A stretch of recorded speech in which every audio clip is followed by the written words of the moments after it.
Good morning, good afternoon, everybody. Thanks so much for joining this next episode of In the Nick of Time. We're going to have a lot of fun today with Gary joining us to debunk zero trust and see what is real, what is buzzword, what is bloated, and what sticks and brings a real value to your cyber posture. So this is going to be a lot of fun. If you have questions for Gary, make sure you start asking the questions. We already have a lot of questions from the social media. So you need to start with the Q in the comment section below. If you want to share you here with us today, also do that by putting your name in the comment section as well. Wanted to remind you to subscribe to the show. We're definitely being throttled more and more on social media. So if you want to be able to be notified of the next episode, just go to inthenickofTime.tv and you're going to be able to subscribe to be notified once a week of our next episode. The next guest next week will be a great comeback from Jay Bonchi, the Air Force and Space Force CTO. We're going to have Jay back to be able to share his success and also failure about what he's been able to achieve during his first year in the job. So it's going to be very interesting as well. So if you're not subscribed, please do that at thenickofTime.tv so we have access to you without depending of notifications from LinkedIn or YouTube or Twitter.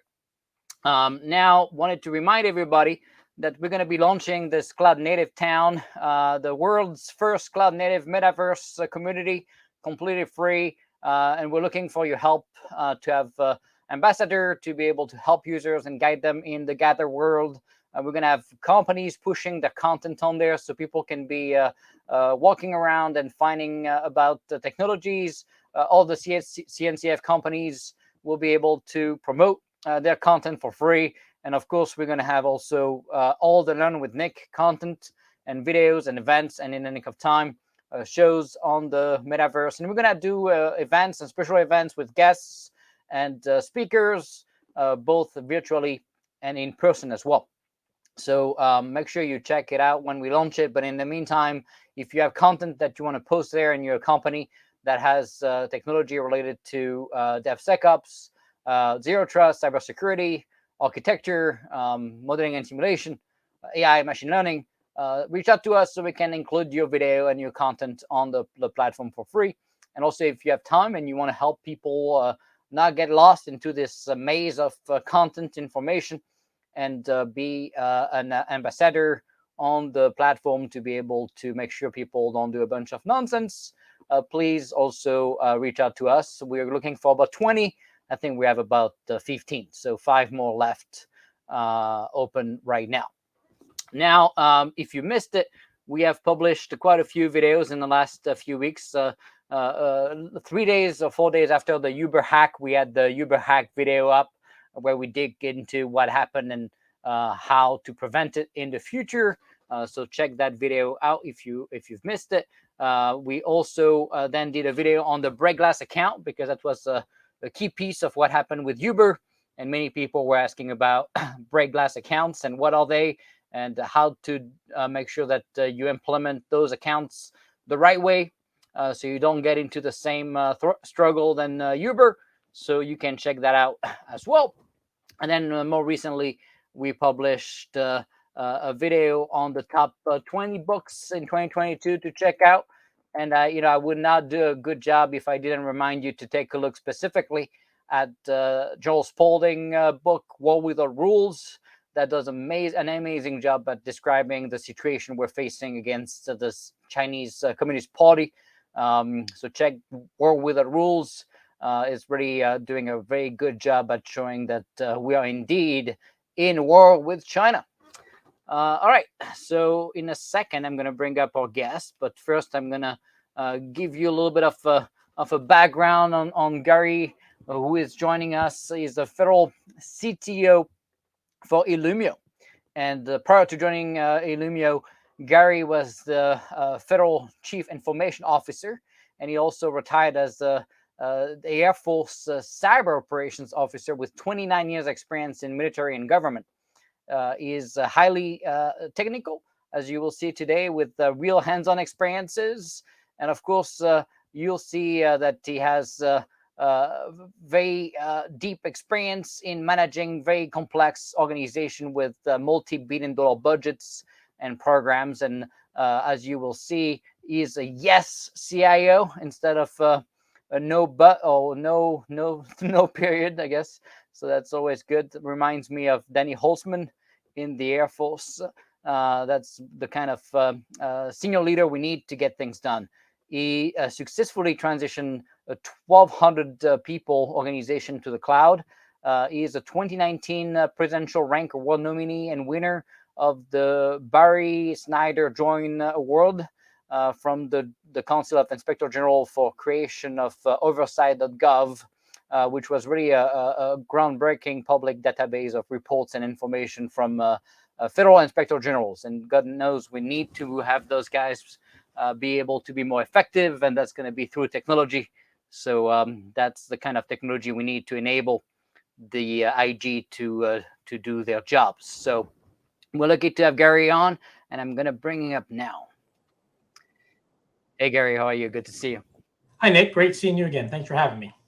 Yeah, I was so excited because apparently we're going to debunk zero trust, but it was also talking about what is real, what is bloated, what is just the buzzwords. And since zero trust really finally become the cool kid in the block, as you know, a lot of companies and a lot of teams and products obviously are starting to claim they have a silver bullet for zero trust, and it's all about buying their solution. So it's going to be an interesting discussion today with you. Before we get started, though, I always want my guests to be able to share with us a little bit of their journey. So we're going to do that now, and you can let us know a little bit about yourself. Sure. Thanks, Nick. So I grew up in Orlando, Florida. I'm a native Floridian. Lived there until went to college there. Went to UCF, go Knights. And then got my commission in the United States Air Force when I graduated college. And that was back in 92. Went off and became back then, there was no such thing as a cyberspace operations officer or career field at the time. Networks are still computers. Heck, we're still relatively new, and networking was certainly new back in those days. So I started out as a communications officer doing satellite communications, radios, telephones, microwave relays, you name it. And did that for about the first half of my career, about the first 10 years. Dabbled a little bit in some networking, but again, it wasn't real mainstream back then. And then I had the opportunity to help stand up and then run the Network Operations Security Center for the Pacific. We provided network support for 10 Air Force bases, stretching from Japan to Alaska. So quite a few time zones. It was quite a challenge to get things up and running. But it was a great experience, and that kind of launched the second half of my career in the network realm, as it were. I had a great time in the military. Did 20 years. I got to be a squadron commander. Did several tours at the Pentagon, which I wouldn't recommend to anybody. But if you Nick, know as well as I do that the Pentagon can be quite challenging and it can really push you to your limits sometimes. I was on the Air Force CIO staff for 4 years. Oversaw, as you mentioned earlier in your intro, multi-billion-dollar program that at the time was the program of record for doing anything IT and network related across the Air Force. That was a great experience for me. I also oversaw all network policy for the Air Force, so that was quite challenging as things are really evolving fast. And as you are well aware, getting policy processed through the Pentagon is quite an endeavor. I moved on to the Air National Guard CIO staff for my final 2 years on active duty. Spent some time pretty much doing the same thing for the Air National Guard that I had done for active duty. And then I finally decided it was time to retire. They say when it's time, and I knew it was time. And I was fortunate enough to get selected to be a federal CIO with the Office of the Inspector General for the United States Postal Service. That mission is something that's near and dear to my heart. You kind of touched on the ability for government to be watched, right, and look for fraud, waste, and abuse inside of government agencies. That was a great experience. Really enjoyed my time at the OIG. Spent, like I said, almost 10 years there. Had some great successes, worked with great people, and it was a great place to work. And as you mentioned, I was fortunate enough to be involved in getting oversight.gov launched, which I'm very proud of. If anyone out there is not familiar with it, I highly encourage you to go visit oversight.gov. Great resource for seeing the work of the OIGs as they watch and oversee how your tax dollars are being spent by the government. So it's a great resource, but worked with a great team of people to get that up and running, and enjoyed my time at the OIG as their CIO, and then finally decided it was time for a change and moved on to become the federal CTO here at Illumio. So that's kind of my journey in a nutshell. Yeah, no, thanks. This is quite the expertise. So we're lucky to have you today. You mentioned, a little bit about what motivated you to leave the government to go to the commercial side, but maybe you can give us a little bit of a rundown. Obviously, the Pentagon, like you said, is a kind of a special place. It's funny for me because it's been obviously quite special for I guess someone born in France to get to work in the building. At the same time, it's kind of this bunker with no device and completely disconnected from the world. I often joke that we'll be the last one to know if there is an attack on the U.S. soil because of the how disconnected the building and the rooms are from real life, and people with a notification on their phone will probably know before we do. But it's also a very unique and special place. It's interesting how when you end up leaving the government, you end up missing things you thought you didn't like at all. But it's always interesting. Life is interesting. So what led you really and pushed you? I guess obviously you had 29 years, so that's plenty of time. Much more than my 5 years in the government. So yeah, so I honestly, it just came down to I needed a change. I was a little tired, a little burnt out from the government life. Honestly, things like government shutdowns and what's going to happen with government funding, and every year, looking at my wife and trying to explain, well, honey, there's going to be another shutdown, and eventually I'll probably get paid. That'll be nice. Just things like that, and just working in the government. As you know, it's got its challenges, right? I mean, don't get me wrong. There's a lot of great people that work in the government, both military and the federal sector. But I mean, they're slow to change, right? I worked at a great organization that for a government agency was very agile and very quick. But even that, right? You're measuring that against other government agencies, right? So as quick and agile as we were, we still had challenges. We had funding challenges, manpower challenges, contracting challenges. You're familiar with all the normal challenges of being in government life. And it just got to a point where it was just time for a change. Things were going slow, and I just needed something different. And this whole looking to move into the private sector and have what I consider going to a IT security company in the private sector and focus back on the government, but from a different perspective, and trying to bring cutting edge technology to the government from the outside, as opposed to trying to drag it in from the inside. I decided that maybe it might be a little bit easier and a little bit more productive if I was pushing from the outside and trying to convince them that hey, there's some stuff out there that you're just not aware of, and just not taking advantage of. So that's kind of what made me decide to kind of jump out of government and go to the commercial side. Yeah, that's interesting, right? Because obviously some people argue that you need to be on the inside, right, to be able to get things done. But at the same time, sometimes pushing new concepts from the outside is also very effective. I would argue, obviously, if you have the wrong people on the inside, it's going to be pretty difficult to do much from the outside. But you have more ability to get things done, and often you can be the guy taking the ball and running and getting it done, assuming you have the right engagement with the government side. What have you seen so far now that you've left the government?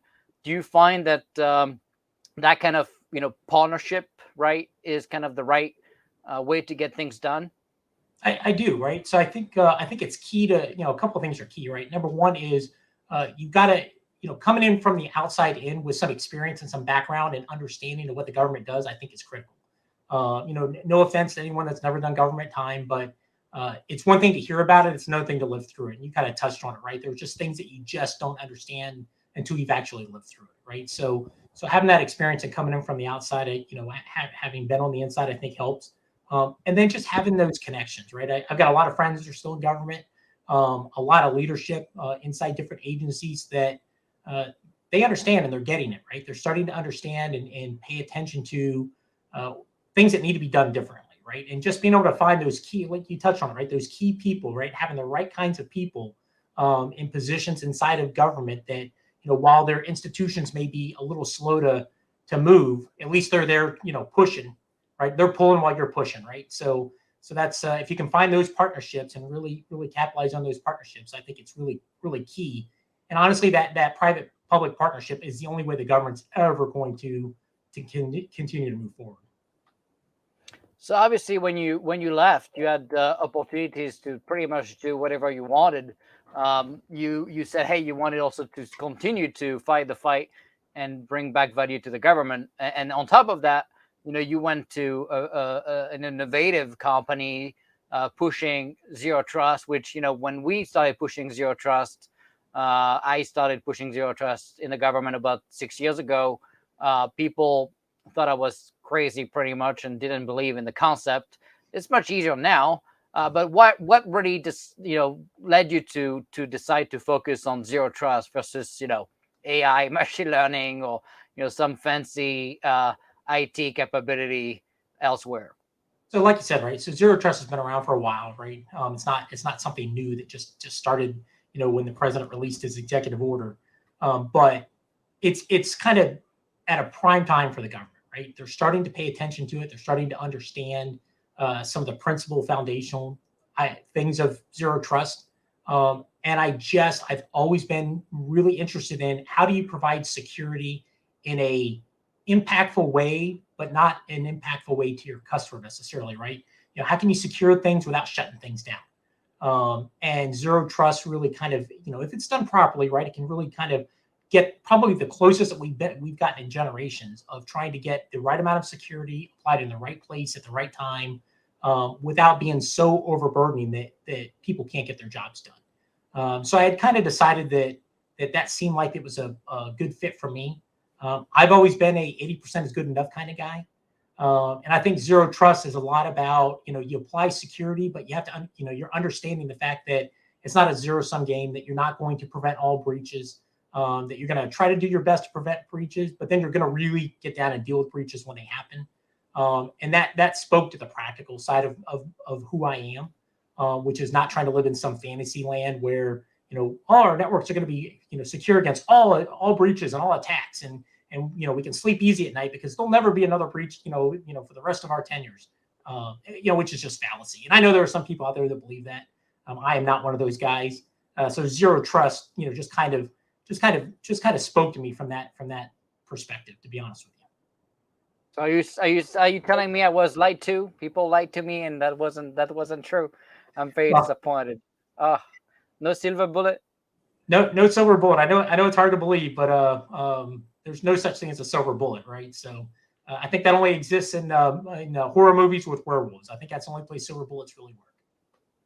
Yeah, no doubt. So I guess that was the reason why. Also, I found it interesting, right? That suddenly, what used to be already a fight for me to push zero trust into the government became, kind of a must do, thanks to a few new appointed executives, right, from the White House and CISA, finally pushing zero trust to the masses and writing, and I helped participated in the writing of that memo, executive order for the zero trust software bill of material push. So I guess that was just interesting and funny to me how overnight, right, people that I used to fight to convince to embrace zero trust became expert of zero trust overnight, and then were selected, right, to lead in the DoD the implementation of zero trust, despite quite honestly knowing very little about it, and pretty much fighting me the whole time when I was deploying the Air Force and Space Force zero trust implementation of zero trust, called the CNAP, and kind of fighting that fight. I actually it was easier to deploy zero trust than getting it approved and convincing the people to get it approved. Although we did it in 45 days, so if we can do that, you can probably do pretty much anything in life.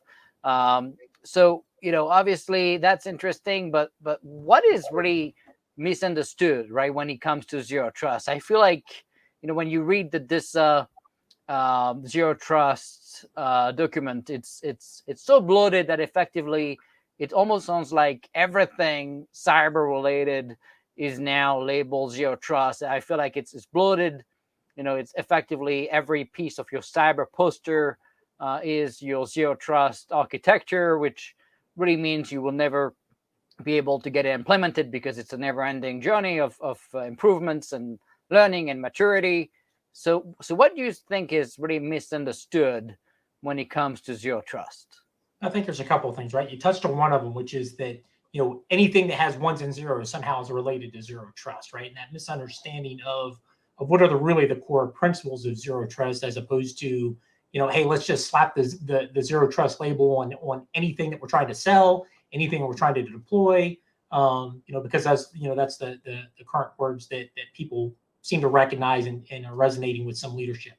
And I think the next to that, the next biggest thing is, there's no such thing as a zero trust solution, right? There's no, I don't care who the vendor is, right? Anybody that tells you we've got it, right? Here it is in a box, right? Here's a download. If you just install this, if you'll just do this one thing that we're telling you to do, you're going to have zero trust. You can check that box forever and sleep easy at night. Zero trust is not, it's just not a single product, right? It's about a mindset, the way that you're approaching things, the way that you're dealing with things. And then it's a complement of technologies, right? There's the people have a tendency to focus on a singular solution. In the world of zero trust, that's just ridiculous. And when you look at the complexity of today's enterprises, multi-cloud, hybrid, virtual, physical, end devices, IoT, OT devices. I mean, it's insane to think that there's anybody out there that has developed a solution that's going to provide a true zero trust solution for something that encompassing. That's insane, right? So I think that's another mistake that people make, is thinking that that there's a magic bullet out there, as you said before, right? But there's a magic solution out there that they can just stroke a check, pay some system integrator to come in, install a tool, and you get to check that zero trust box. I think that's crazy to think that you can do that. Yeah, it's interesting, right? Because I'm going to go on my soapbox a tiny bit here, because I was a little bit frustrated when the DoD finally embraced zero trust, but yet decided not to reuse the existing work we've done with really what is the largest implementation of zero trust out there with the cloud native access point, and then you would see this right, starting a whole new engagement from scratch. Initially saying, hey, we're just gonna do this proof of concept, right, to compare and have options, which it makes a lot of sense, right, to have options in an organization as large as the DoD, right? So that made some sense, and they say, hey, we're going to do an MVP for 6 months, which was already much longer than the CNAP production ready capability, which was again 45 days. It was also much more money because CNAP only cost $2 million, so that's what it is. But it's good to have options. So I understood. But then you see, right, the government have biased requirements, right? For example, what I found interesting is the fact that the first initial bid, and you're going to tell me what you think, because I think that directly compete with what you guys do at Illumio. But effectively, the first bid was really pushing a product, a solution that was accredited at the time for impact level 4, which was incapable of going to classified environments and would use the control plane of a company. In fact, the product I'm going to name is Zscaler, right? So Zscaler, at least I felt like Zscaler was doing a very good job at lobbying their products, since Zscaler at the time was accredited impact level 4. Their whole control plane of zero trust was running as a service on the Zscaler cloud. And for me, it was a non-starter. When I compared Zscaler to other solutions that we ended up picking at the time with the Air Force and Space Force engagement, one of the key requirements was, hey, we need to be able to run the same stack with no drift across all classification levels all the way to SAP. So being able to work air gap was a must, and I would argue it completely is nonsense to even consider using any product that's not able to do that from day one, since most of the meaningful mission work is happening on the classified side.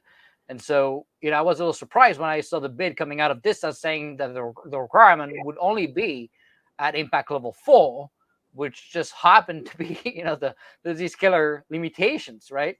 And so then you see them starting a proof of concept, right, with Booz Allen getting an award, all to wait 6 months and then, tell us, hey, we learned a lot during this pilot, although we did not deploy anything in production. So I don't know how you learn by not doing anything in production.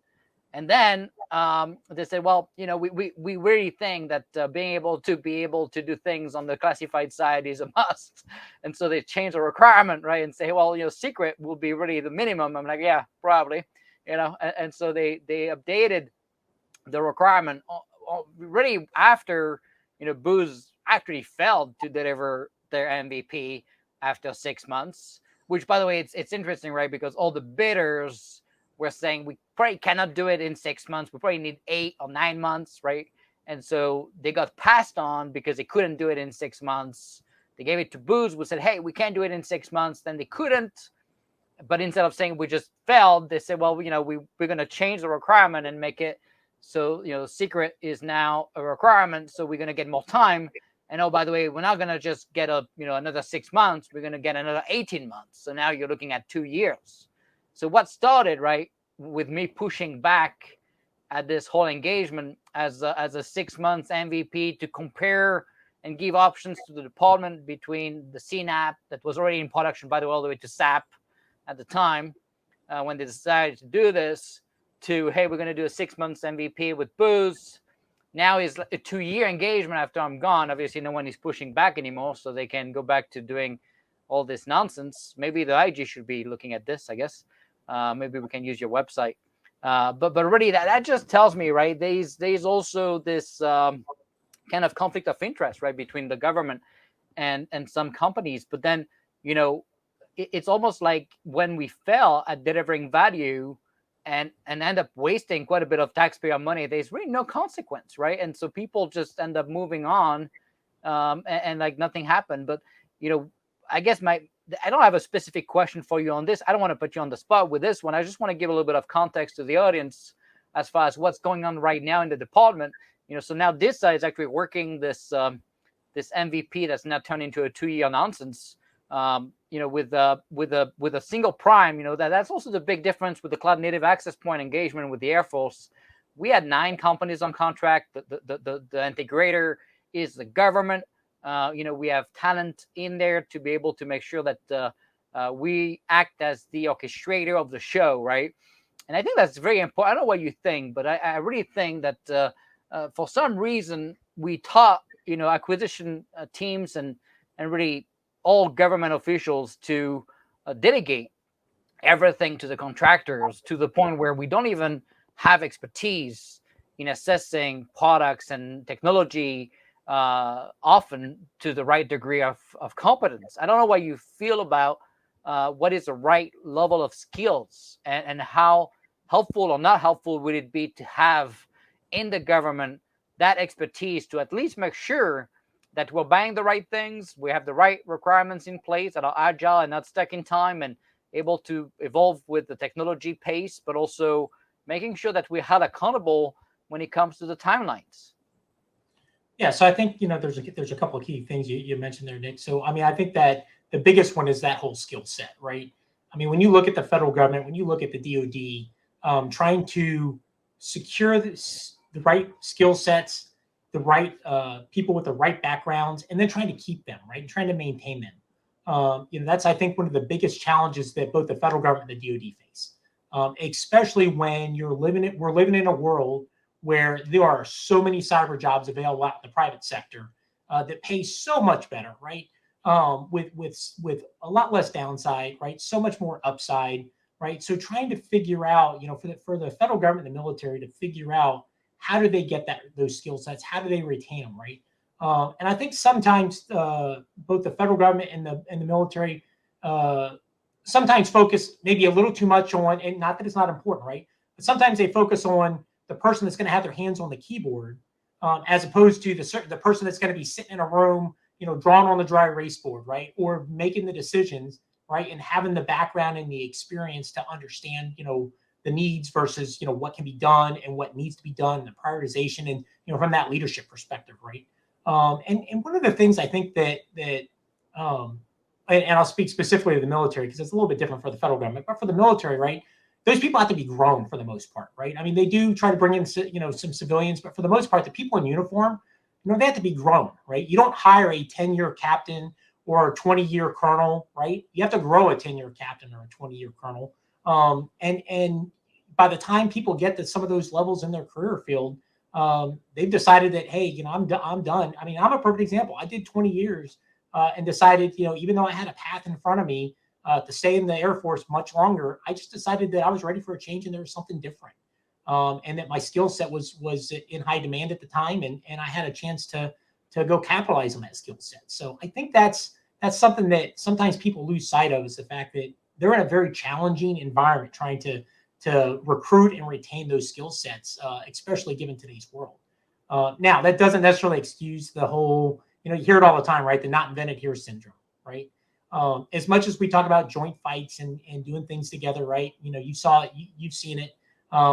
It's rampant in the government that, hey, everything has to be a new idea originated here, right? A lot of people don't want to share on someone else's work and just say, hey, I'm just going to capitalize on that.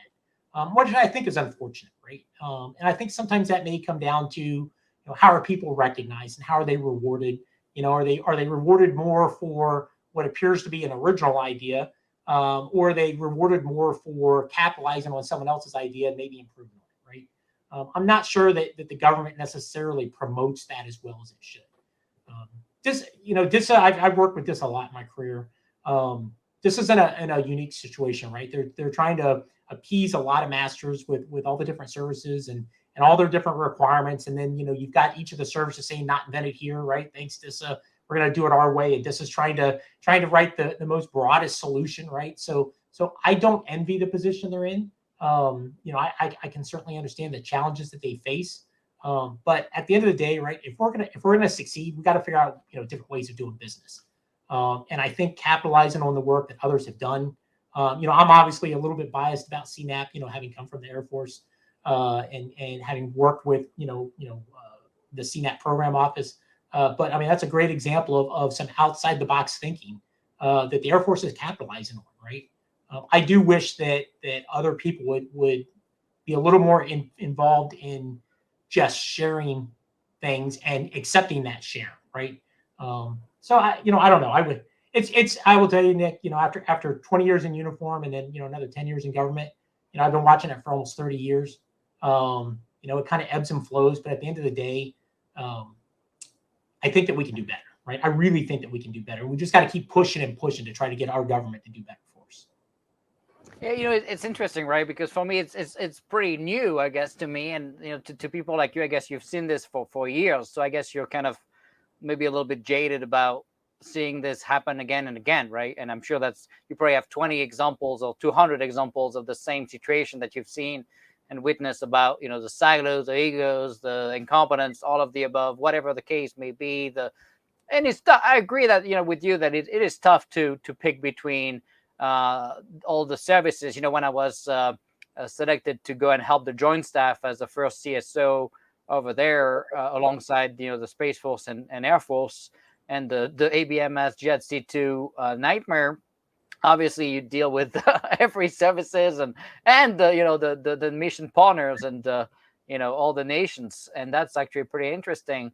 But what I found is I think that's a good excuse, right? That this I could use. But the fact is, when you start leading and delivering actual warfighter value and stuff that they can use and touch in production in real use case, not in a lab, but in a real production environment with real data and stuff, I think at that point, people start to see the value and jump on board, right? And that's what we've done with CNAP, right? And look at CNAP, sure, I'm obviously biased. I created it with the team, and we had help from so many teams, and including you guys and many others. And that's the thing, we were a very diverse team, right? That's the other thing that you even see with Platform One, right? it's not just one company or one product. We have dozens of capabilities. So by picking platform one, you're not picking Red Hat or VMware or Amazon or Azure. You have the options of diversity, and that's how you have a good enterprise service. I would argue that often, when you go with a big prime and one company, you end up not having the diversity of choice because the government is not pushing for mitigating that issue. And honestly, I think that's why both Platform One and CNAP have succeeded massively, is because of the diversity of options. When you look at what's misunderstood, with zero trust, I remember people, not really understanding the concept of zero trust. The name can be seen as confusing. What is kind of the biggest complaint you get from leadership when you go and talk about zero trust? Do they feel like they're gonna get naked in with no perimeter, and everybody is gonna be able to get it? What's the biggest complaint you hear from people? So it's interesting, right? I think that the biggest complaint that I hear from people is that they look at these different zero trust architectures, right? And they go, there's so much here we have to do, right? And we have so many, so few limited resources, and then they're trying to figure out how do they get. A lot of them are trying to just figure out how to get started, right? And where I've got limited resources, where's my biggest bang for the buck? The challenge with that is so many people oftentimes look at these architectures and they think that they've got to deploy these things, step one, then step two, then step three, and invariably they want to start at the outside perimeter and they want to start with identity, and they say, hey, as soon as we get these nailed down, then we'll move on to some of the other aspects of zero trust that I think get a little bit closer to the heart of what zero trust is really intended to address. Things like assume breach, contain breach, don't trust anybody. But they get so, I think, so overwhelmed with what zero trust is, right? And the fact that the smart ones know they can't just buy a solution, and they're looking at this whole array of solutions that they're going to have to deploy if they really want to have a true zero trust architecture inside their agency. I think they just get a little overwhelmed, and trying to pick a place to start and understanding that you can do some of these things in parallel. And again, going back to what I said earlier, that sometimes 80% is good enough. How long, Nick, you've been around for a while. How long we've been trying to nail down identity, right? If we could just get identity 100% perfect, we always know that it's Nick that's logging into the network, and we can trust Nick. Then we don't have to worry about anything else that happens because we trust Nick. But we've seen, even if we could make that happen, which you and I both know we can't, right? We just can't get identity 100%. It's just never going to happen. At least not in my lifetime. I don't expect it to happen. But here's a problem, right? So let's pretend that we got that 100% right. Okay, well then what happens if Gary decides that he's gonna steal stuff and sell it to the Chinese? You trusted me, but I'm still inside your network. And we I think people just get fixated on the things that they really understand, at least because it's been around for so long. So identity, perimeters, right? Those are the things that they've been talking for so long. It's so easy to just fall right back to that. So I think that's one of the biggest things I've seen is just sometimes when you go in and start talking about flipping the model on its head and approaching zero trust from a different angle, I think just there are some agencies out there that struggle with that a little bit. Yeah, that makes a lot of sense. I think it's such a big, complex change, right? That most people, and honestly, the fact that all these publications are so bloated with requirements when it comes to explaining what zero trust is, starting to tie back to the seams and souls and the loop cycle of decision making, and which I'm not saying that they don't have a piece of the puzzle of your cyber posture and your ability to be secure.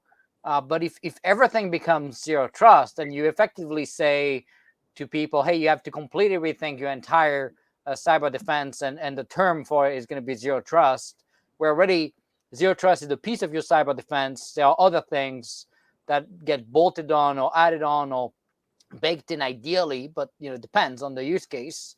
And then that becomes your cyber posture. But I, when I read the DISA zero trust guide or whatever the name is, my comment back to the team was, first, it's too long, and then it's bloated, and you have too many pieces, and you added data centricity, you added seam so feedback loops, which I'm not saying is not part of your cyber defense. It's just now if that's the foundation of zero trust, then you effectively say zero trust equal cyber defense, and now you're putting the bar so high that most teams are not going to be able to do it. So how do you limit, right? What is zero trust, right? Where does at some point someone has to say, hey, this is what it is, right? And this is where it starts and stops, and the rest is added, cyber defense capabilities to it.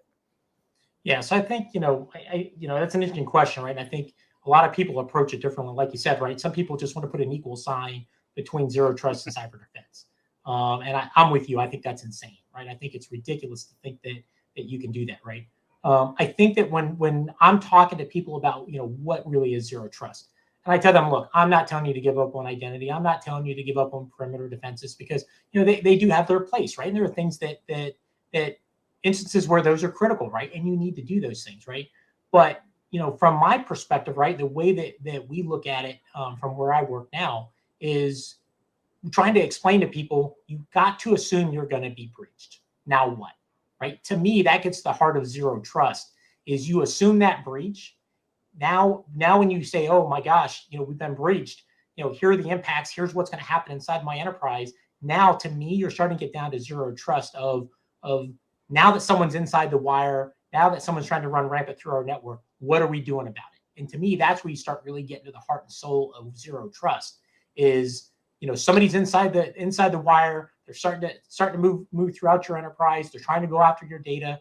What are you doing about it from when they're inside, right? And what are you doing when you assume that either it's someone that's not supposed to be there, or it's someone that is supposed to be there, but they're doing something they're not supposed to be doing?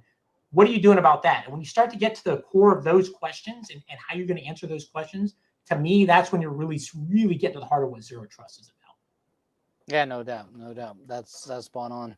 So, when you look at how the U.S. government is embracing zero trust today, what's happening? What do you see? Obviously, you've seen the White House executive order from the president. You see CISA and OMB pushing for zero trust, although it's mostly an unfunded mandate right now, as always. But that I still argue that there's plenty of money out there. We just need to stop wasting it. But that's a different problem. People always want more government, more money, but I can tell you we got plenty, and we just need to be better at spending it. But that's a different part. But what do you see is happening? I'm sure you have engagements pretty much with both the DoD side, the IC, and the .gov side of the house. How is it going? Yeah, so I think that things are. I think the ball's starting to get rolling, right? When it comes to how it is, right, with the government, right? That the boulder that people are pushing is a big boulder, and they're always pushing it uphill. But I think that people are starting to make some progress. I mean, you touched on just having a presidential directive and some of the things coming out of CISA that my former role as a CIO, right? It's one thing if I walk in and I'm trying to make a pitch to get some money to go do something, and my fellow executives are looking at me, the head of the agency is looking at me going, okay, this is another great idea that Gary's come up with. It's different when I can point to other things and go, hey, look, this is coming out of the White House. This is coming out of CISA, right? This is something that has got national level attention. So it's not just me going, hey, I read this on an in-flight magazine on my last trip. These are really, serious issues and critical things that we can point to, right? So I think that those were very foundational, right? But as you said, right, unfunded mandates, right, and trying to find the money to fund these things is a different conversation. I think one thing of interest that I found was, CISA in their strategic plan, their very first objective that I think it was 1.1 talked about withstanding attacks and recovering from attacks. It wasn't about preventing attacks, right? It was fighting, essentially what in the military we always talked about, fighting through the attack, right? And how do you deal with an attack and how do you recover from attack, as opposed to then the next objective was actually talking about preventing attacks, right? That's a change in mindset, right? And I think that's that's where things start when it comes to the government, is a change in mindset and an understanding that they have to start thinking about things differently, which is a very hard thing to accomplish. You're well familiar that it's a very hard thing to change the mindset of the government, of sometimes of senior military leaders. But I think that those things are really starting to pick up steam. I mean, CNAP, right? CNAP's a good example of the military, being, the Air Force specifically and Space Force, willing to take a different approach to things, right, and understand that they had to think about things differently. I think that they're slowly getting there, right? And I know that this has had some challenges, right? But they're evolving, right? They're working through their iterations of things that they need to work through at their pace. But even they are starting to make a little bit of progress, and they're starting to push that boulder a little further up that hill. I think that one of the biggest things that is still lacking, and we touched on a little bit, right, is that skill set, right? And how do you track people that are going to be able to do this, right, and are going to be able to think differently? Oh, we can hear you. Go ahead. Oh, can you hear me? Yeah, we can hear you. Oh, sorry about that. I thought it froze up on you. Being able to think about how do we attract the skill sets that are needed in the government. I think that is so critical in trying to figure that out and trying to understand how we're going to attract skill sets. And I think that there's still some wiggle room there for some creative approaches so that everyone can attract those types of skill sets. And then fixing some of the procurement problems. You and I are both very aware of the fact that procurement is a serious issue in the government and in the military. And until they fix some of those procurement problems, they're still going to have trouble embracing some of this new technology. You give us, your good feedback when it comes to the engagement with the CIOs and the different agencies. And, you mentioned something interesting, right, which was the fact that you were saying, hey, because this is coming finally from the White House and CISA, you have top cover, right, as a CIO to go to the agency and ask for money or getting it done, but I would argue, obviously, this mandate came probably 5 years too late, in my opinion. So how do we innovate as CIOs and keep up with the commercial pace, right? Because when I pushed at DHS, we designed cyber.gov back, 5.5 years ago, maybe 6 now. And we actually had Zero Trust as a foundation of the architecture. Yet, at the time, NPPD director didn't believe in Zero Trust and decided not to engage in the Zero Trust implementation. Then he became the director of CISA and did a whole bunch of nothing. And spend more money on Parameter and Einstein and all that good stuff. So, I guess, if as CIOs we have to wait for one guy or, the White House to wake up, usually that happens when really, the writings are on the wall and it's already probably too late. So how do we balance that, right, with the pace of IT that you're talking about? Yeah, I think that's, I wish I could solve that. If I could solve that, I'd be a rich man. Simply because because that's an age-old problem with how do you get the government to speed up its processes, and how do you get them to get past some of the hangups that they have. I think that there's got to be a couple things, right? I have been encouraged by the willingness of the government to at least sit down and have conversations, right? To sit down and talk about some of these things, right? And sure, talk is cheap, I get it, right? But until they start talking, right, and understand what's going on, in the private sector, and how things, how fast things are moving and what the real threats are, until they start to formulate those ideas, they're obviously not going to take any action. So that free exchange of ideas, right, is where it starts.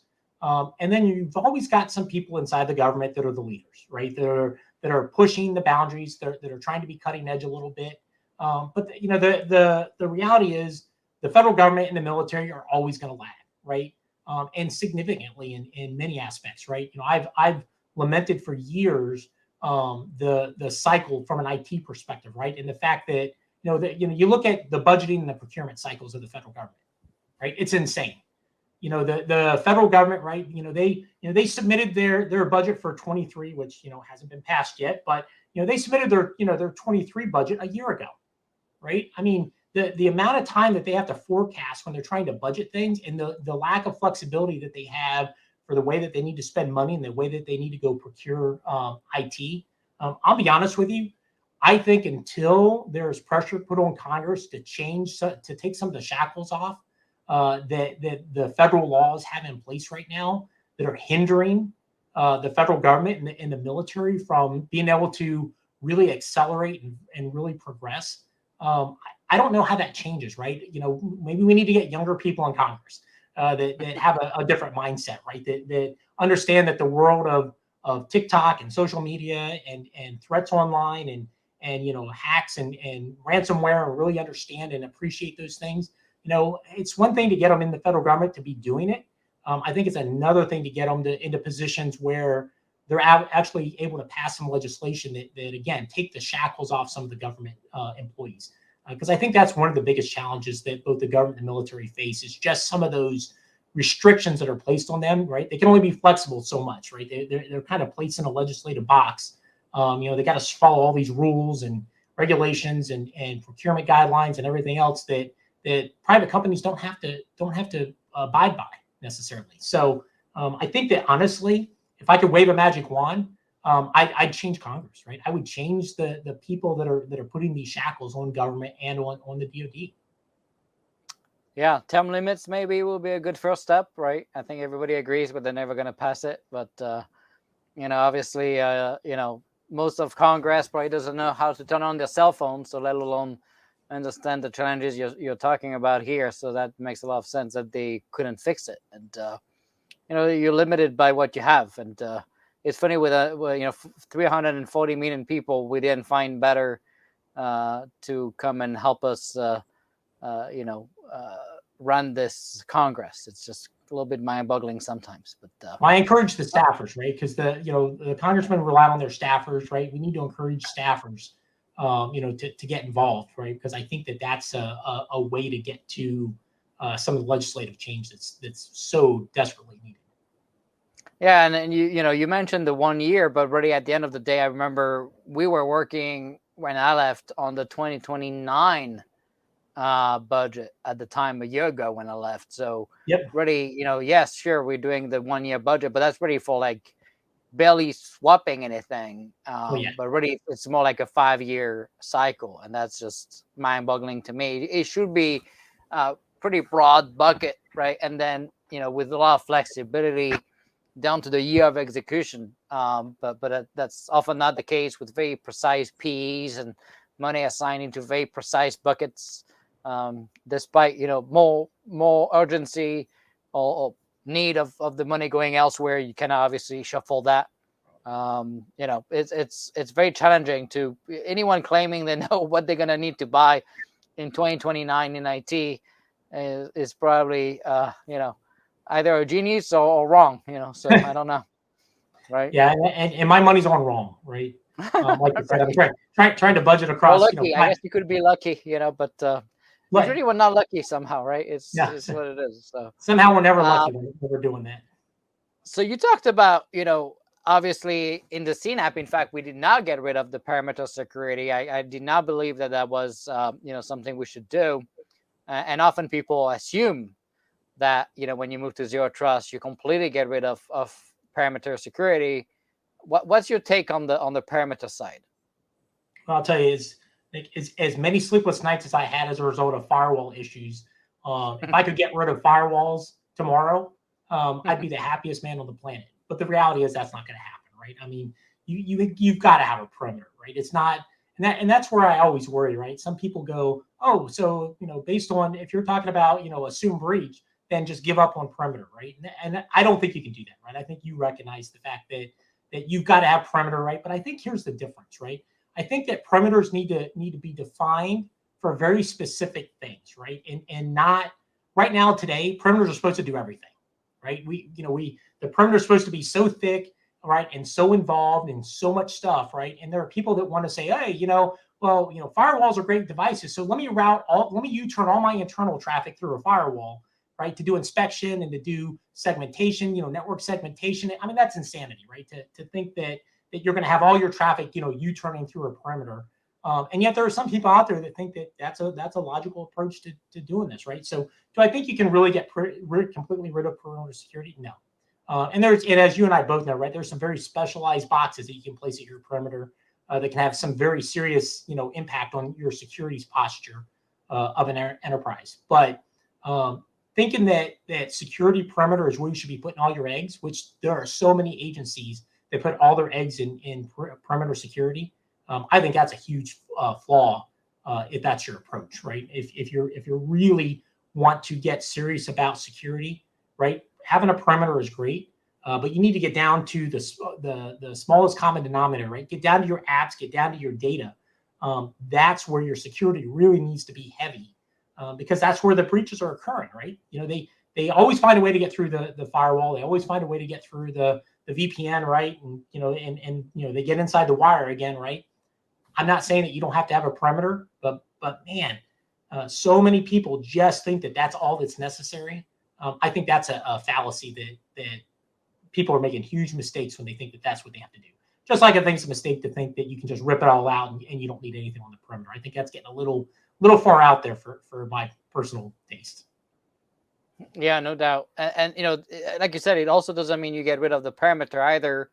But microsegmentation, right, is kind of the answer there, and the ability for the malicious actor to laterally move to your crown jewel and limiting access even to the insider threat person to only what they're supposed to have access to and see, obviously is part of the answer. And then, when you start looking at the perimeter piece, well, obviously the perimeter is rapidly changing with, people working from home.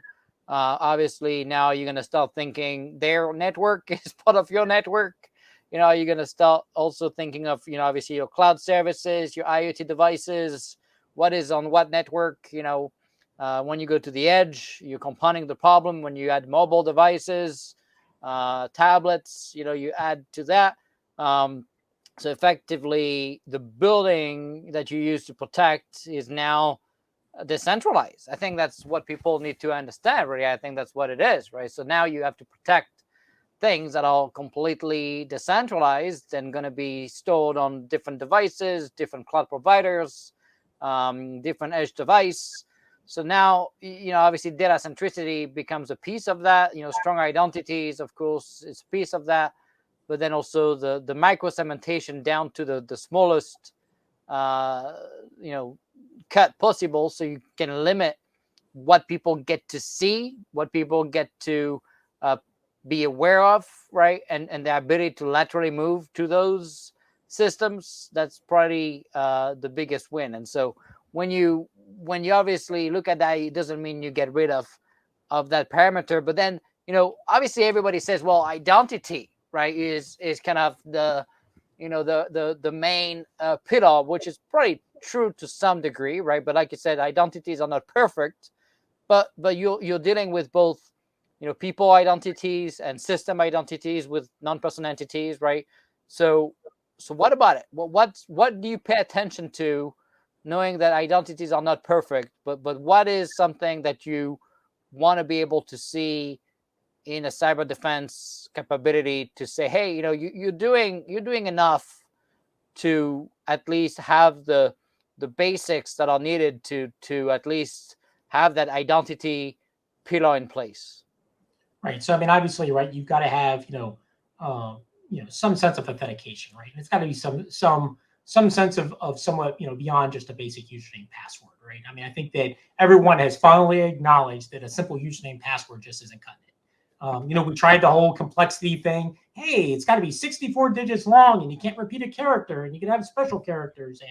And I think we finally have accepted the fact that that had the opposite effect, because people just started reusing passwords and writing them down. So there goes your security of your passwords. So having some semblance of some secure authentication, I think, is very critical.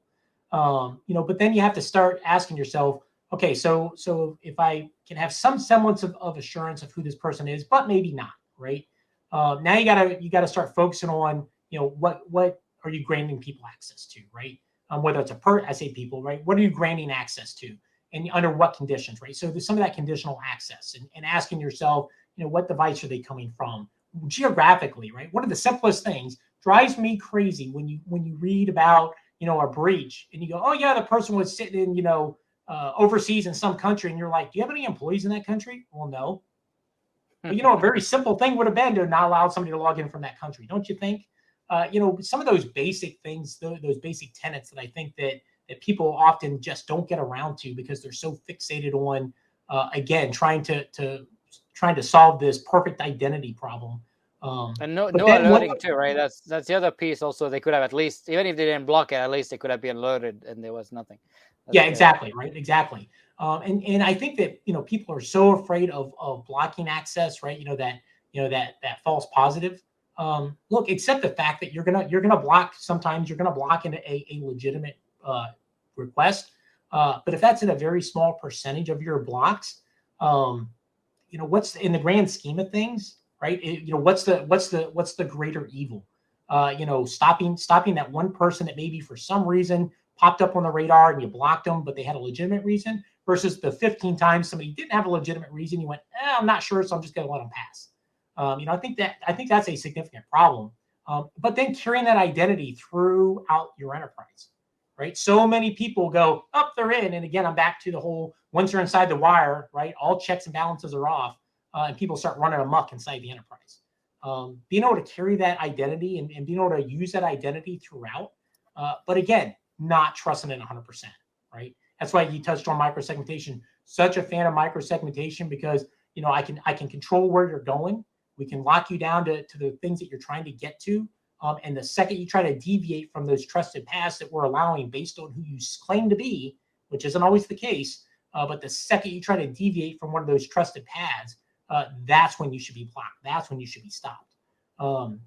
So I don't think that identity needs to be abandoned, just like perimeter security. I don't think we need to abandon this hope of trying to solidify identity. But we have to understand its limitations. And I think so many people don't take into account those limitations when they're designing the defense of their enterprise.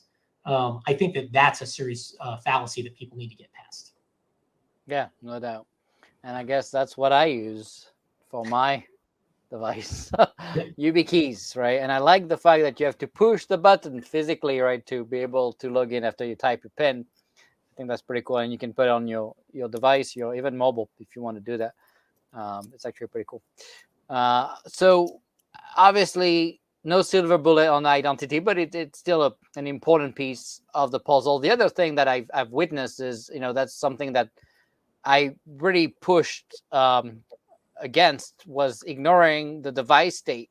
I've seen many companies push their proxy identity thing to say that's zero trust and all you need is that, and you can just use me as a proxy, and now you can authenticate to your application and you have zero trust, but completely ignoring the endpoint and the device being used by those people. And obviously, if you have a malware on your device and someone is keylogging everything you do, taking screenshot or whatever it is they're doing on your device, that's pretty bad to let them have access to your system. So what do you think about when you think of endpoints? And, we call that comply to connect in the department, obviously, but, whatever we want to call this kind of endpoint security aspect of things. Yeah, so I think that we have spent I say we, right? In the entire realm of cyber professionals, spent so many years trying to kind of going back to that 100% solution for an endpoint and saying, I'm just going to keep all viruses off my endpoint, right? I'm going to keep all illegitimate users off an endpoint. I'm going to invest all this time and energy and money in trying to stop somehow something malicious from an endpoint. That they lost focus of. There's the potential of that always happening. Now what, right? Again, back to the breach has occurred. What are you doing to limit that breach, right? Check in device state, right? The whole comply to connect. Again, going back to geographic location of where is that device located, right? Has the associated a user with a device? Has the user always used a Mac and all of a sudden they're coming out on a Windows machine, or vice versa, right? Not necessarily in of itself a problem, but a potential flag that somebody should at least, make some assessment of and decide, hey, maybe we need to treat this slightly different until we can validate what's going on here. There are so many different ways that you can associate endpoints and look at the, beyond just the, is the antivirus up to date on the endpoint, right? Do we think that it's been compromised somehow by a virus? There are so many different ways that we can factor in that endpoint security in a true zero trust architecture and tie it into this whole idea of assuming breach, trying to lock those things down, but then assuming a potential breach of that endpoint, now what, right? And bringing that into that whole zero trust conversation. I think so many people assume that zero trust is only about the data centers, right? Then when we talk about zero trust, it's about entering into the enterprise, getting into your data center, getting into your applications, and they forget where people are originating from in the first place. And I think it's overlooked sometimes when they have the zero trust conversation. I think that's one of the few places where people go, oh, that's IT security, right? That's the normal, the old stuff. We're talking zero trust here. And I think that's a mistake, right? Just as it's a mistake to say, oh, everything's zero trust. I think it's really a critical mistake to leave out endpoints when you're having that zero trust conversation, trying to design your zero trust architecture. Yeah, when for me it's really a pillar of zero trust when you start thinking of the endpoint being used. We in the CNAP from day one we started to look at not only the antivirus and endpoint protection solution being used on the device, but also assigning a device identity with a key, right, assigned to the device, so we know exactly the device and who is it assigned to, and tracking that, like you mentioned, and then looking also of some of the hardening required from different impact levels in DoD, for example. So based on that configuration of the device, you would only get access to L2, L4, 5, resources and so on. And we even started to do this, on the higher classification side, to be able to say, hey, that device is not meant to be used on SIPR. You can't do that, right? So it's just interesting how you could flatten the network, right? And through different type of verifications, microsegment access to resources and data based on that data centricity and need to know and zero trust concept. So it's actually a pretty big foundational piece of zero trust when you look at the endpoint being used. And of course, people now, jump on the bring on device wagon because the government made it, those government devices are so hardened and became bricks that no one wants to use them, and now they want to use their personal device to get access to resources. But that's also a pretty scary use case, because now you have less visibility on the device if you don't use any type of agent or MDM, and then on top of it, what people I think fail to realize, and I think it's actually going to become a real problem, is the day there is a breach or the day there is a leak and there's maybe a classified document being shared on Nipper by accident or whatever the case may be, and someone comes and sees your personal laptop on your MacBook or whatever it is you use and take it away, and the government tells you, we're not going to pay back for it and we have to destroy it, so it's gone. I think people are going to be pretty upset about that. So I don't know what your take is. Your take is on bringing on device, and I get the flexibility, I get the vision, but I'm worried that it's really opening a massive liability to the warfighter and the airmen and the DoD employees, instead of the government coming up with a solution that would be less stringent to secure their devices, so we can use that instead of. I hate the idea of using my personal device. In fact, I never did that. I always stuck to the government device because I don't like the mistake that I could make, right, by swapping or going between my two hats, my personal life and my government life. I don't like swapping my hats on the same device. What's your take on that? I'm personally with you, right? I think there are a lot of savvy users out there that are getting to the point where they're starting to recognize that. That's been a topic of conversation in the DoD because the whole classified conversation, right? It was bad enough when there was a spill and somebody would show up and take my computer off my desk because hey, sorry, and that was a government computer, right? I just went, well, either give me another one or I'm taking a vacation. Whole different story when you show up and go, hey, give me your personal cell phone or give me your personal tablet or give me your personal laptop. That's a concern, right? That's something that when you're getting into some of those classified environments that I think the DoD is really struggling with. I think the funny thing is, right, there's a sweet spot in there, which is, hey, I'm going to give you a device, but I'm not going to lock it so far down that you can't use it, right? The worst thing I think that I've seen agencies and do is, hey, we're going to be cutting edge, right? It's not cutting edge anymore. We're going to be cutting edge, and we're going to deploy iPhones to everybody. But we're going to lock it so far down, you can't have any apps on it. You can't click on anything, right? All you can do is get email. What's the point? No Wi-Fi. Right, yeah. No Wi-Fi. No, you can't do this. You can't do this. You can't do this. No Bluetooth. Yeah. So you get to a point where I still remember when the DoD had a heart attack because they found out people were using Bluetooth keyboards. And they lost their lunch because they said, "Oh my goodness gracious, someone's going to intercept that Bluetooth communication inside your secure facility, and be able to decipher what key clicks you're making." Well, if they're already inside your secure facility, all they got to do is look over my shoulder while I'm typing. Right. So I think that sometimes these things go to such extremes that it forces people to say, "Well, I want to use my personal stuff that you're not going to lock down."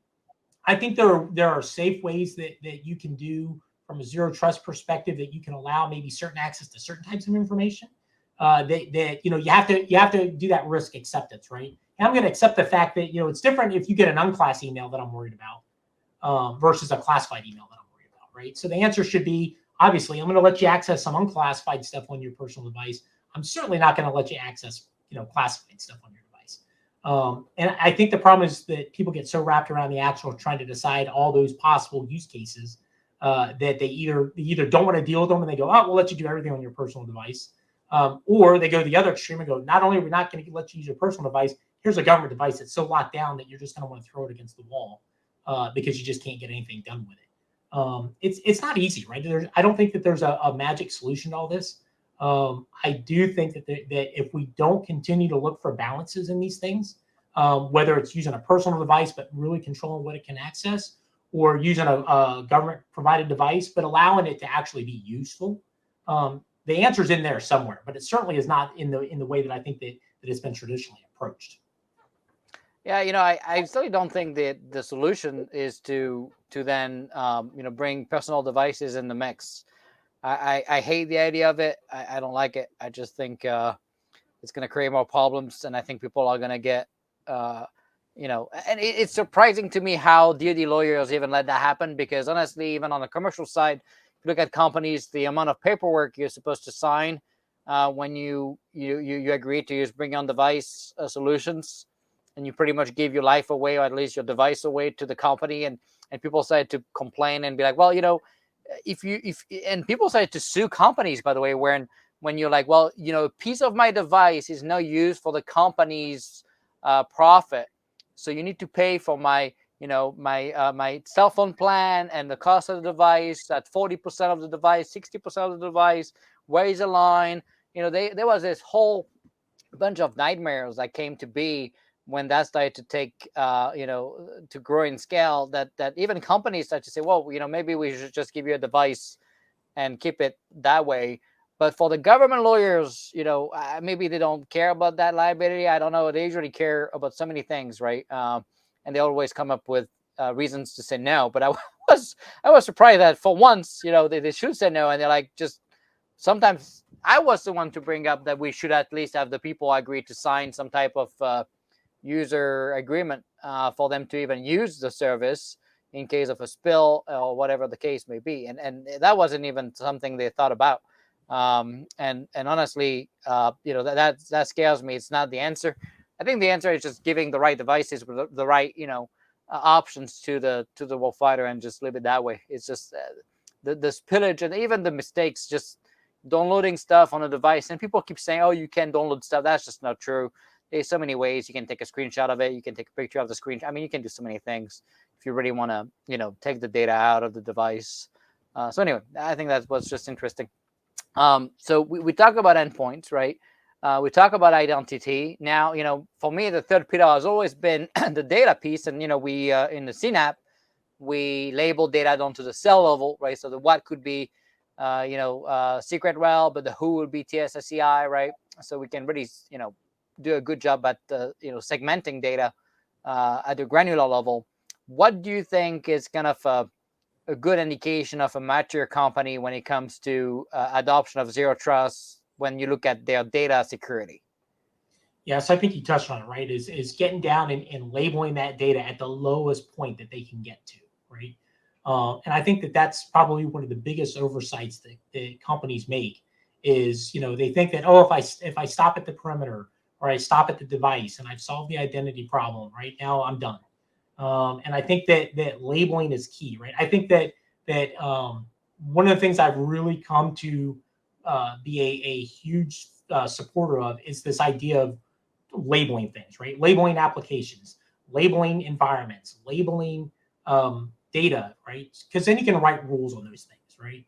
I think that so many people just say, oh, it's impossible to label these things. That of course it's possible, right? Of course, if you don't have enough understanding of your data to be able to label it, then you should really question about what data you're collecting. What are you doing with it? Because if you don't have that level of understanding of your data, I think you're being a little remiss in the responsibilities you have to protect that data. So at the end of the day, right, to me, zero trust is getting down to that smallest element that you can possibly get down to. If you can get down inside the data and label that data, that's the win, right? To me, that's really getting down to the smallest fraction of an enterprise that you can get to would be an individual data element. Now I realize that that's a huge ask, right? And that's a huge undertaking. But if you don't start it, you're never going to have any hope of accomplishing it, right? So being able to apply labels, use labels, using those labels, for segmentation, micro segmentation, getting down inside applications, getting down inside of individual, components of an application, and then getting down to those data element layers. That labeling is critical, and I think it's something that is so often overlooked that I think people miss the point of zero trust is about trying to figure out who should have access to what when. But if you're not labeling, I don't know how you can really hope to control that.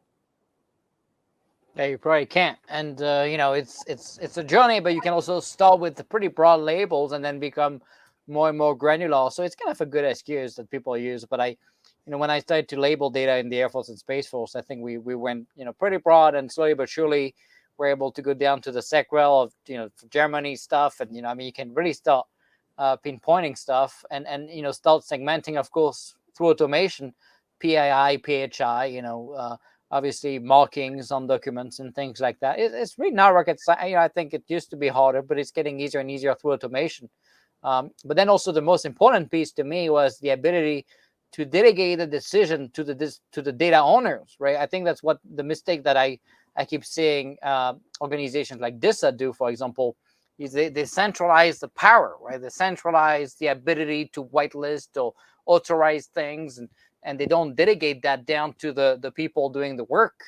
And for us, it was always important that the data owner was able to, one, create custom labels, and two, assign those labels to user through automation, and three, assign labels to the data, right? And so for that, through policy as code and the ability to give access to simple UIs for the data owners to start labeling data and automating that process. That's been why I think the journey has been less painful, because now you go down to the component level, you go down to the program level, and you're not doing this as the enterprise behemoth. You're doing it down at the team managing the data, and it's much less work for them if you start spreading that capability across the teams, right? I don't know what you think about that.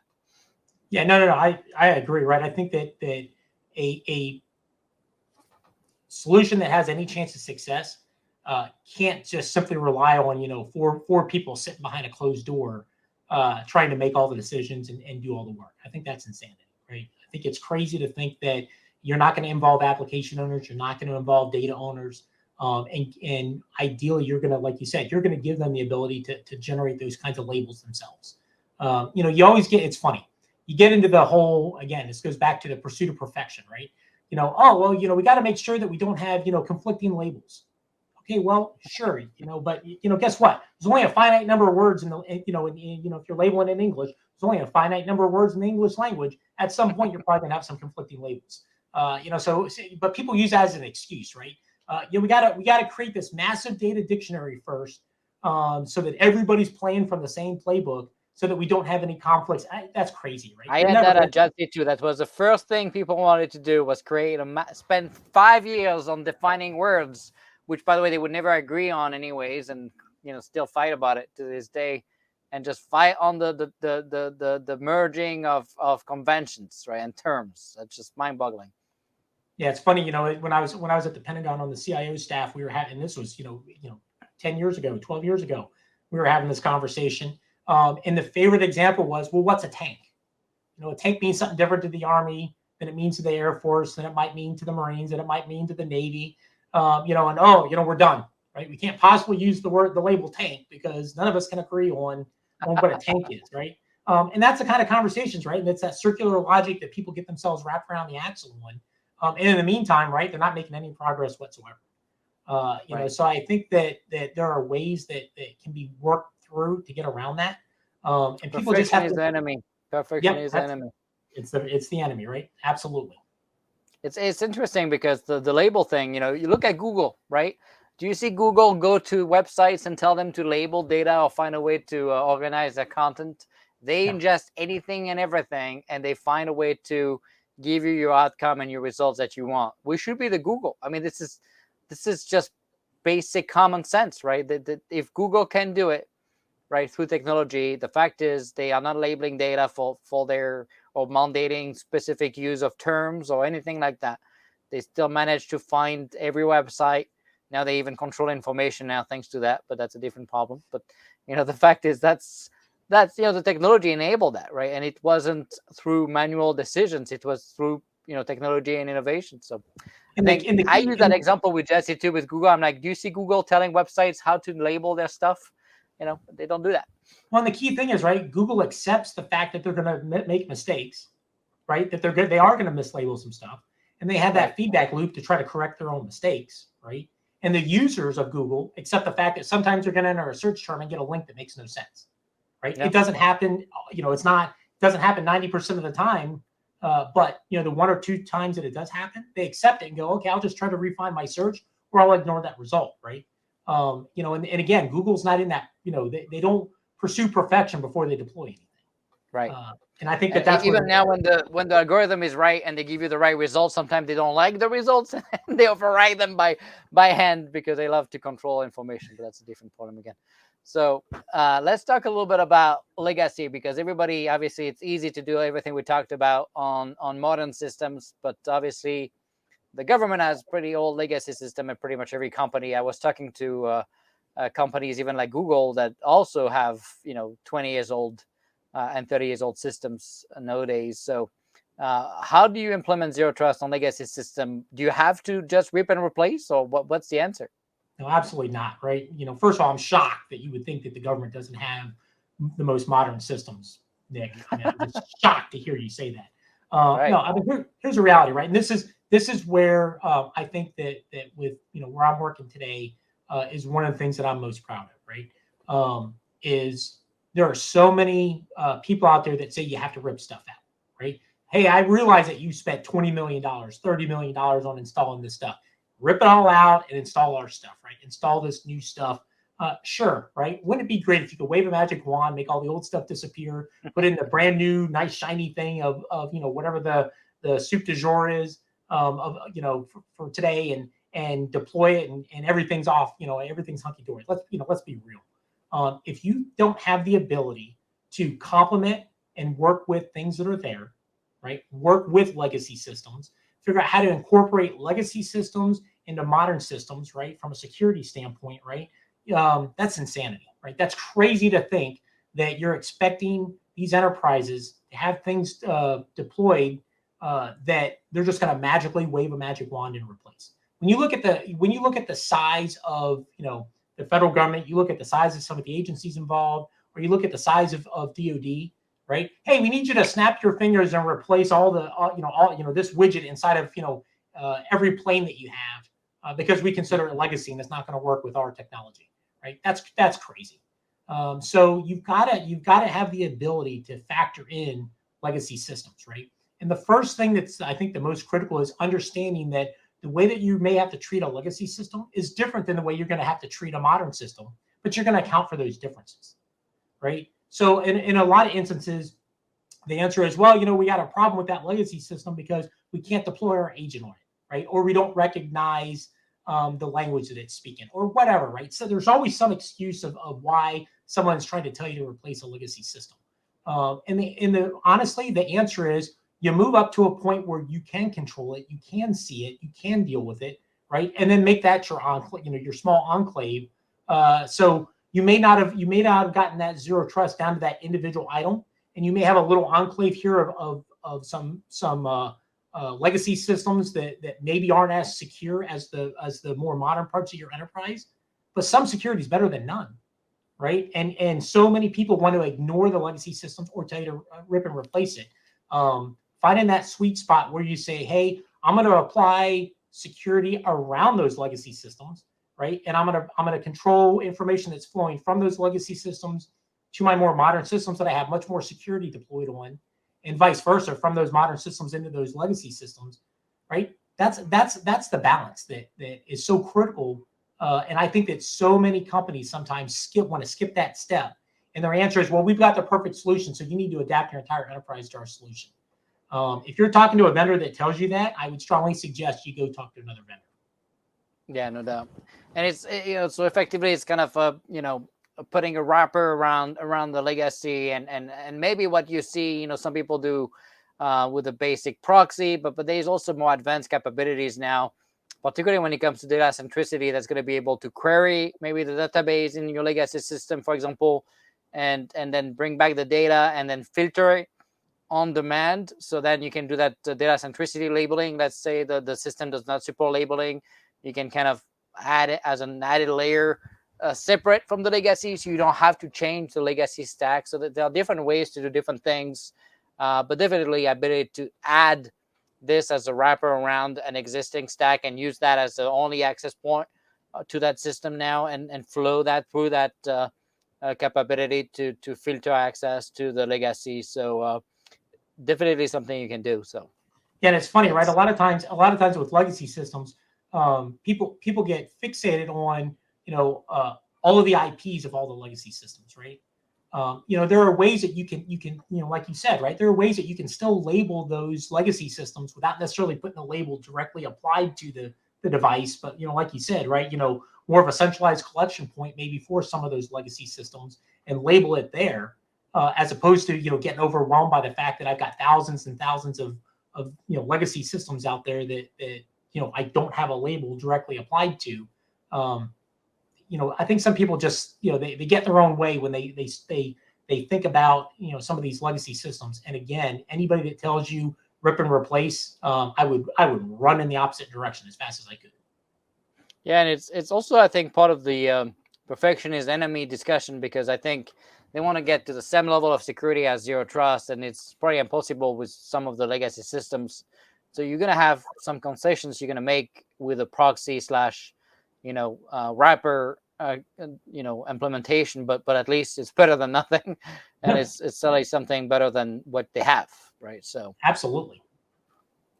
So I guess the other piece is, we talk about a lot of IT systems, but we didn't really address kind of the OT side of the house. So can you do zero trust on OT systems, or is it just a dream?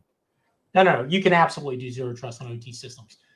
Now, again, right, sometimes the answer is exactly what we just talked about, very similar to the legacy systems, right?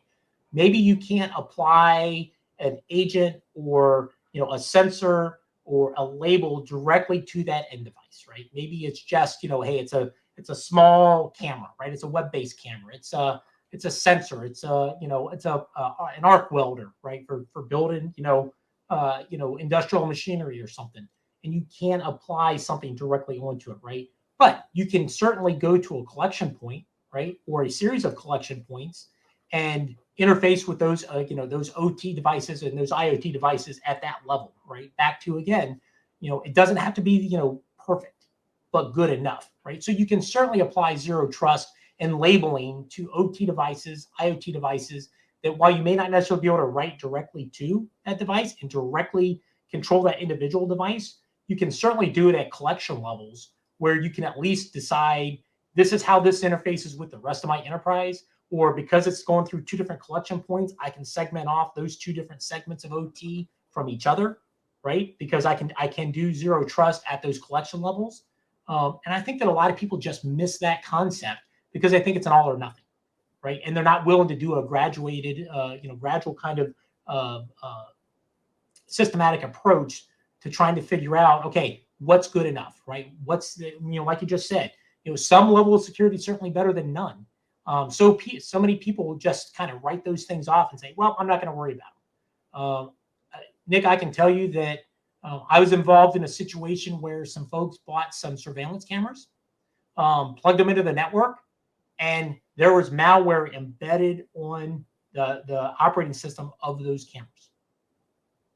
So if you don't do something, those are the types of vulnerabilities that you're opening yourself up to. And so many people ignore the threats that can come from OT and IoT devices, that if you don't do something, you're just opening yourself up. So of course you can apply zero trust. Again, not down to the individual device per se, but at those collection points, you can certainly label and then write rules that allow traffic or don't allow traffic. So it's kind of the same principle as the legacy system, effectively, right? It's just a different Absolutely. type of, yeah. It's funny, right? It's the same principle, just opposite ends of the spectrum, right? So often your OT and your IoT devices are some of your newest cutting edge things, as opposed to the legacy devices on the opposite end of that spectrum. But I think the approach that you can take with both of them are very, very similar. Yeah, no doubt. So have you seen obviously with this adoption of zero trust, have you seen, malicious actor change their behavior or change the way they attack systems now that, some of these companies are embracing zero trust? So I would love to say the answer is, yes, that they've been forced to change the way that they're attacking. The problem is so many people don't have zero trust deployed. It's not there enough yet, and mature enough. Yeah, they can continue to make money and get what they want without having to change anything, right? There are so many targets of opportunity out there that they don't necessarily have to change the way that they're approaching things, right? They can just go after the softer targets and continue to pursue. I think the real message there is how, when you deploy zero trust inside of an environment, especially from my perspective, when you get into segmentation and micro segmentation, how you can, number one, make yourself a very unattractive target. You know how it is, right? Most of these malicious actors, now look, right, there are some malicious actors that are very targeted in their, what they're going after. The majority of the malicious actors that people deal with they're looking for money. They're looking to scrape and steal data that they can then turn around and sell for money. Easy targets, right? So they're going after the easy targets, right? So you cause them the least bit of grief, the least bit of headaches, right? They've gone through their bag of tricks, and all of a sudden they still have no way of getting through and getting to the data that they want to get to. They're going to move on to somebody else. They're not necessarily going to spend a whole lot of time and energy trying to crack through your zero trust defenses if they know that there's 90+% of agencies out there that don't have zero trust deployed. I'll just go focus my efforts on them instead, and recoup my investment and write that one off as a loss and just move on to the next target. So I wish I could say that organizations are able to say, we're forcing the bad actors to change their methods. Until zero trust really gets more deployed, they're just going to move on to softer targets. There was a study out from the Enterprise Strategy Group that said last year 76% of organizations experienced some sort of ransomware attack. That's a huge number, right? So if you happen to be in that 24% that didn't experience it, and that's because you deployed zero trust, good for you. That's still a huge target base for the adversaries out there. Yeah, no doubt. So I guess, what organization have you seen that are leading in the adoption of zero trust, particularly in the government? I guess, who do you feel like is kind of leading the torch of zero trust nowadays? Right. So people are going to assume that this was a setup or that I'm trying to kiss up to you, but the Air Force and Space Force are it is a setup, very much, right?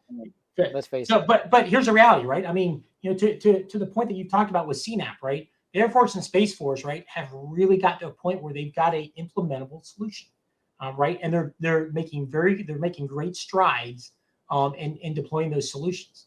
When you look at inside a government, there are other agencies that are doing very well for themselves as they look to figure out how to deploy zero trust, right, and at various levels of zero trust. So who is number two? I guess, since it's people are going to think you're biased on number one, which I don't think you are. Obviously, I'm biased, so I'm going to agree with you anyways. But what is number two?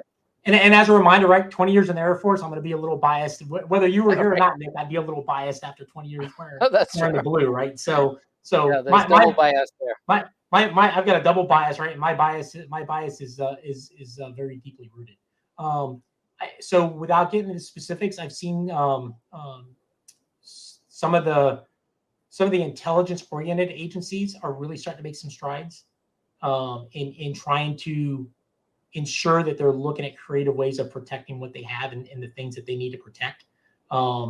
and some of the smaller federal agencies. It's funny, we talked about OIGs, right? It's interesting that there are some OIGs out there that are taking zero trust very seriously. And partially it's because of the amount of things that they collect when they're looking at, investigating other federal agencies or trying to audit other federal agencies. They take their mission very seriously. So there are some of the IGs out there that are getting, very specific about their approach to zero trust. Trying to be very careful about naming names because that gets you in trouble. But there are definitely pockets inside the federal government that have gotten very serious about zero trust and are making great strides in that arena. So, and again, some of them, there are other entities that I know with you it's a 4-letter word. They're trying, right? They're saying the right things. They're doing their best. But like I said, I think all I care is tangible outcomes. That's all I care about. I don't care people that try. I'm done with participation trophies. Okay, so I know people love it, but I live in a world where, and I'm sure you did too, but where life or death is real, and we just don't have the chance to play with things, and we just need outcomes. But yeah, I will tell you that, right?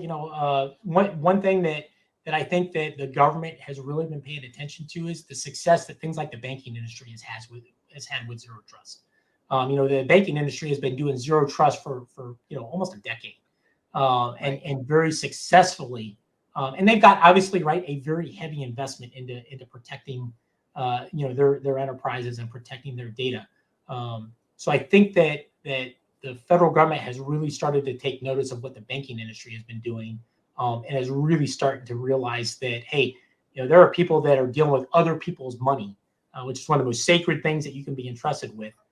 So maybe we should take maybe take a page out of their book a little bit.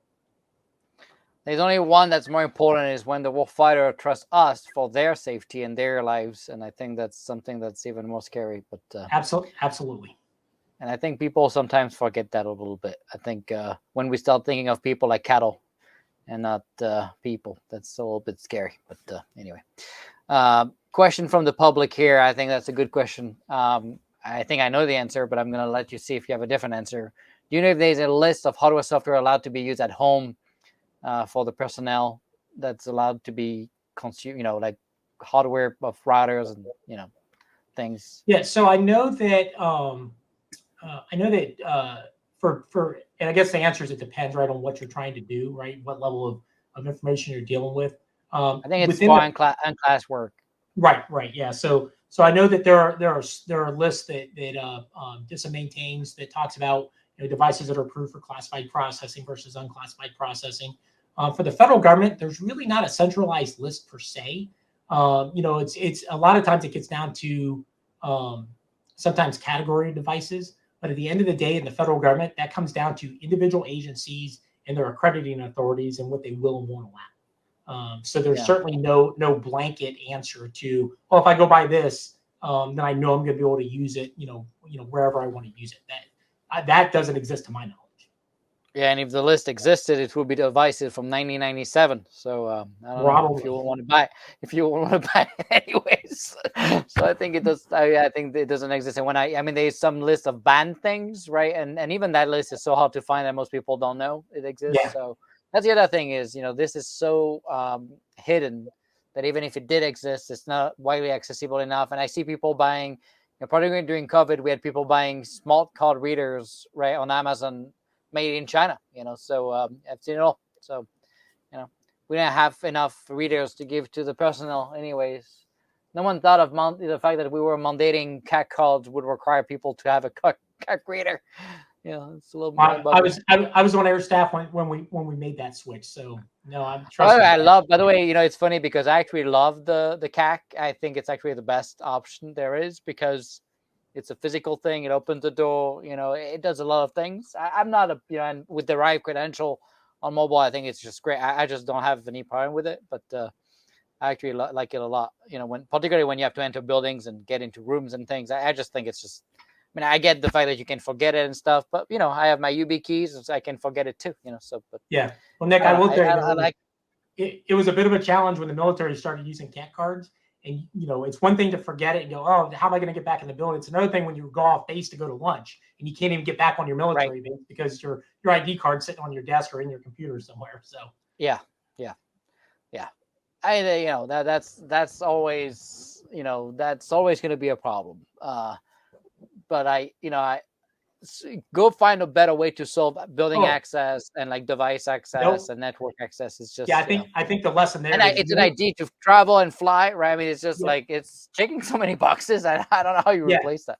I tell you only do that one time, and you make sure you never do it again. So right, that's a lesson you learn pretty hard, right? That's a lesson you learn quick. I mean, most people send someone to go get it, but I don't know if that shouldn't be allowed. I assume, but that's what people do, I think. But anyway, I've seen it before, right? So, other question, right?